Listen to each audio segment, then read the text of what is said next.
मैसूर के टाइगर नाम से प्रसिद्ध टीपू सुल्तान अंग्रेजों के खिलाफ युद्धों में अपनी बहादुरी के लिए जाने जाते हैं। मैसूर के सुल्तान हैदर अली के सबसे बड़े बेटे के रूप में टीपू सुल्तान 1782 में अपने पिता की मृत्यु के बाद सिंहासन पर बैठे थे। शासक के रूप में उन्होंने अपने प्रशासन में कई नई चीज़ों को लागू किया और लौह आधारित मैसूरियन रॉकेट का भी विस्तार किया, जिसे दुनिया का पहला रॉकेट कहा जाता है। उनके पिता के फ्रांसीसी के साथ राजनयिक संबंध थे, जिसके कारण टीपू सुल्तान को फ्रांसीसी अधिकारियों से सैन्य प्रशिक्षण भी मिला था। शासक बनने के बाद अंग्रेजों के खिलाफ उन्होंने फ्रांसीसी के साथ मिलकर अपने संघर्ष में पिता की नीति को जारी रखा। टीपू सुल्तान का एक नाम और है, उन्हें मैसूर के टाइगर के नाम से भी बुलाया जाता है।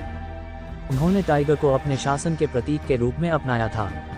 इतिहास के अनुसार एक बार टीपू सुल्तान एक फ्रांसीसी मित्र के साथ जंगल में शिकार कर रहे थे, तब वहां बाघ उनके सामने आ गया था। उनकी बंदूक काम नहीं कर पाई और बाघ उनके ऊपर कूद गया और बंदूक जमीन पर गिर गई। वह बिना डरे कोशिश करके बंदूक तक पहुंचे, उसे उठाया और बाघ को मार गिराया। तब से उन्हें मैसूर का टाइगर नाम से बुलाया जाने लगा। टीपू सुल्तान खुद को नागरिक टीपू कहा करते थे। टीपू सुल्तान का पूरा नाम सुल्तान फतेह अली खान साहब था। ये नाम उनके पिता ने रखा था।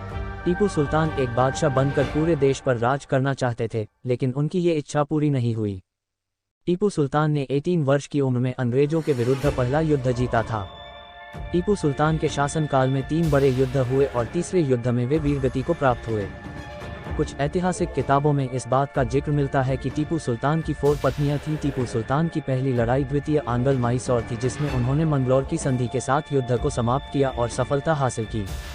टीपू सुल्तान की तलवार पर रत्नजड़ित बाग बना हुआ था। बताया जाता है कि टीपू की मृत्यु के बाद ये तलवार उसके शव के पास पड़ी मिली थी। 1782 में टीपू के पिता की मृत्यु के बाद 1783 में अंग्रेजों ने कोयम्बटूर पर कब्जा कर लिया था, लेकिन 1784 में टीपू ने फिर अंग्रेजों से मैंगलोर वापस ले लिया।